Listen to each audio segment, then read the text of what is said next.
Hi Cancerians, welcome to your monthly general love reading. This may or may not resonate. If it doesn't, check your moon, rising, or Venus signs.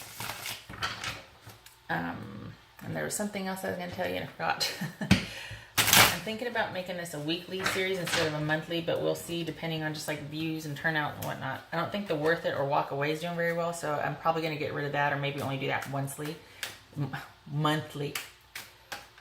I can't remember what else I was going to tell you. So we'll just go ahead and get started. Oh, also, if it doesn't resonate, check other channels. That's what it was. I have been shuffling off camera. Okay, there you are.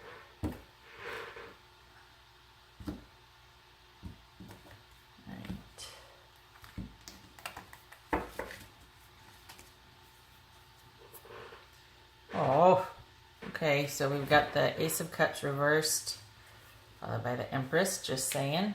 This is a mutual energy you share between you and another person. It could also be what's on the back of your mind you just haven't given language to or talked about yet. This is blocked or repressed emotions, like basically maybe somebody shutting down emotionally in a relationship. We've got a new beginning. Okay. All right, so... Can you see all this here?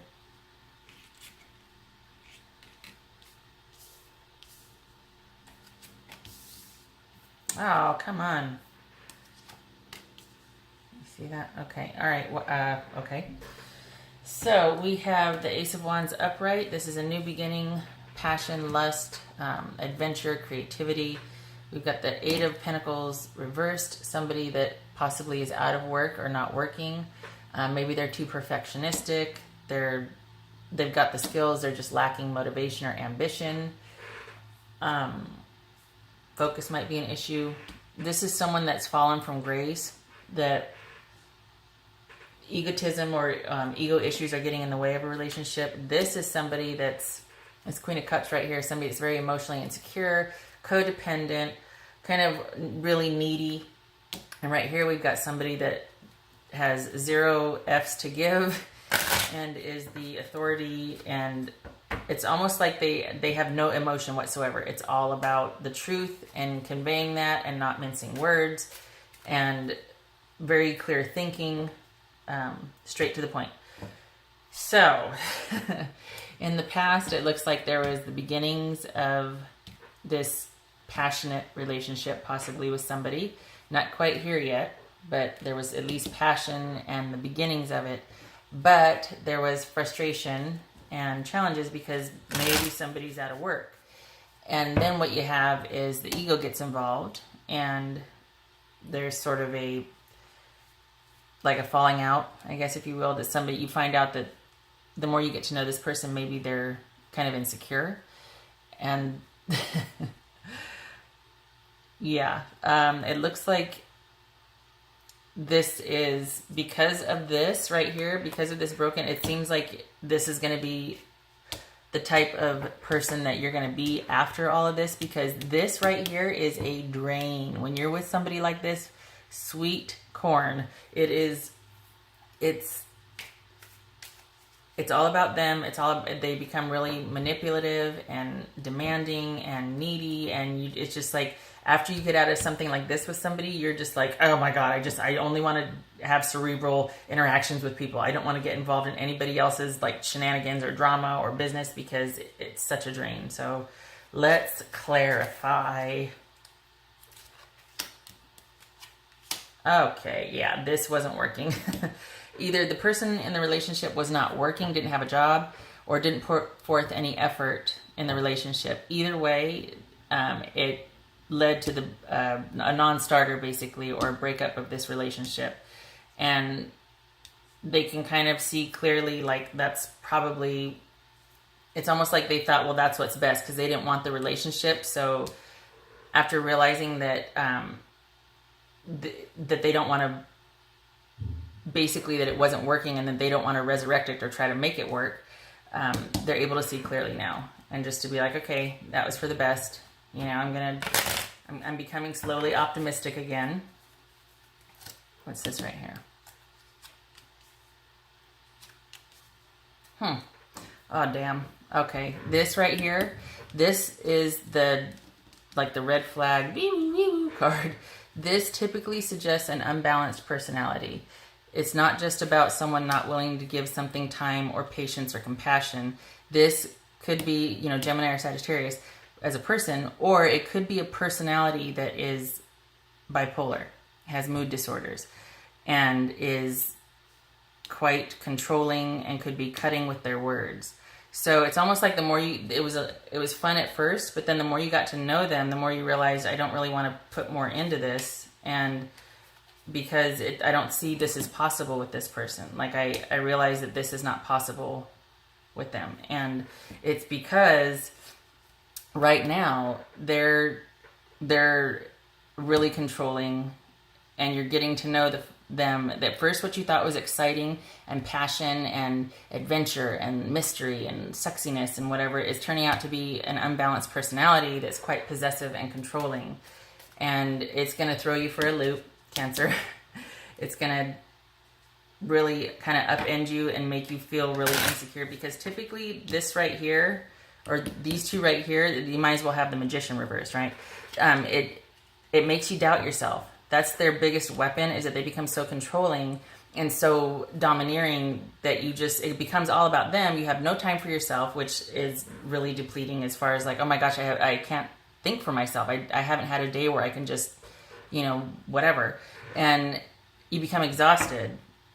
And it's like this frenetic, high-paced energy. You become exhausted, and then you can't think straight. You start to doubt yourself. You can't remember things. You become really emotional. And so you almost become just like them, and then they're standing back going, why are you being like this? And you're like, oh my God.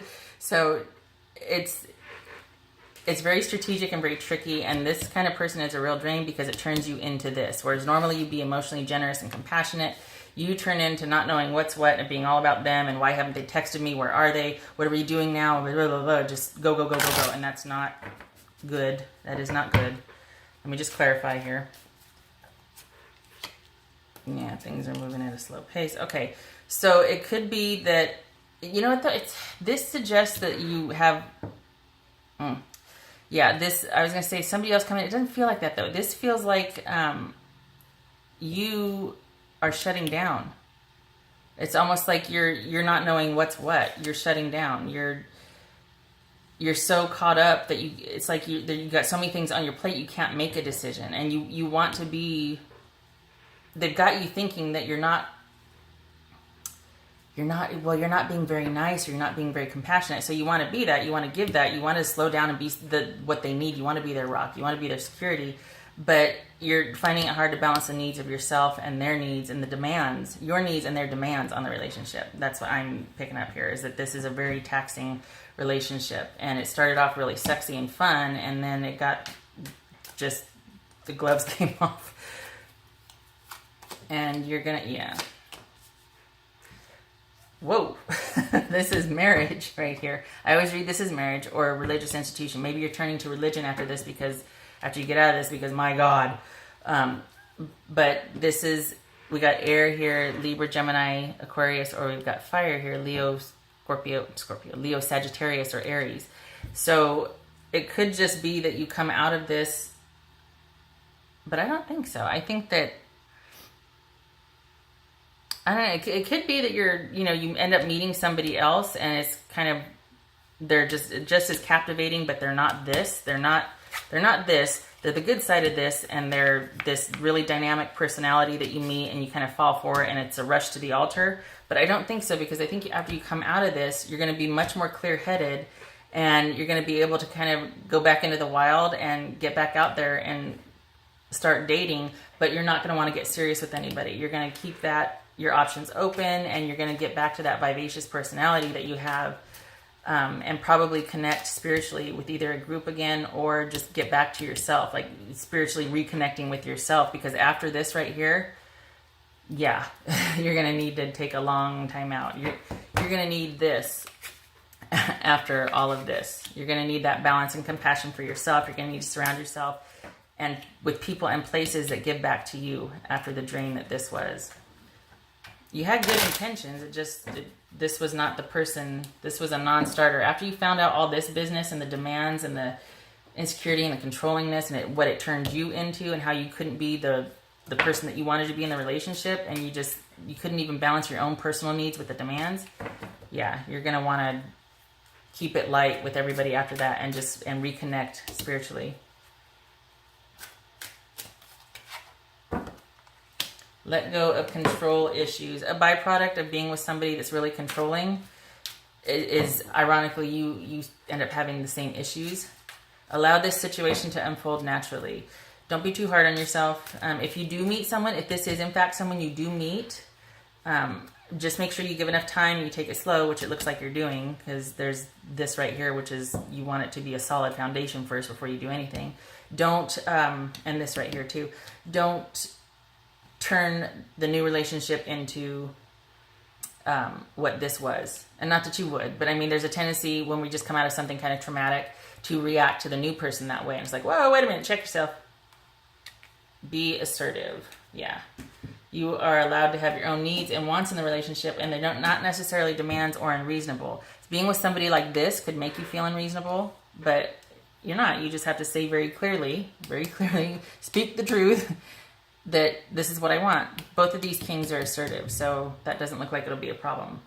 That coming out of this, you probably now know what you want in a relationship and what you don't want. So that is your reading for the month of August, Cancer. I hope it was helpful. I hope to see you at the next reading, and take care.